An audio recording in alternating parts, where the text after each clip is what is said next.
look at people. It allows us to look at how we look at people who are different and how we treat people who are different. And even people, and I don't know about the rest of the panel, but I kind of grew up as a small geek girl, and so being different, you always want to fit in.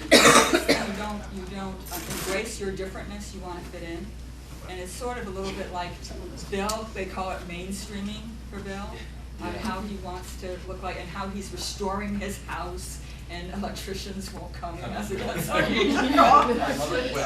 it's also because of daytime hours, and that's a big pain. That is true. That is true.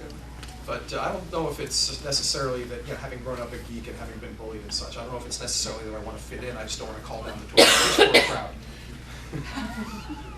Which the Fellowship of the Sun very much embodies, yes.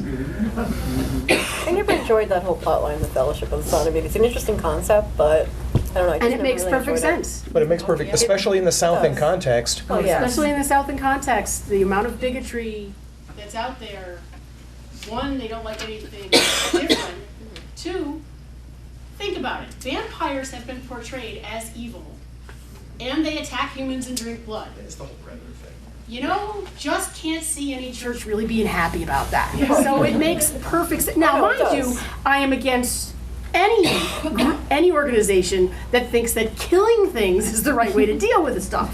Yeah, Suki walked in the basement of the Fellowship of the Sun Church looking at, for example, the kids' games, where they had the kids, trained on hunting down vampires in these games, and she's like, who comes up with this?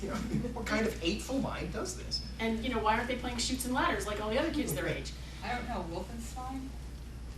Yeah, but that's hunting Nazis, and everyone can get behind that. Oh, okay, all right. Vampire Slayer? I don't know. It's also the lifestyle I think that the vampires are living it's a great parallel to what kind of we're going through in the queer movement right now. I think you see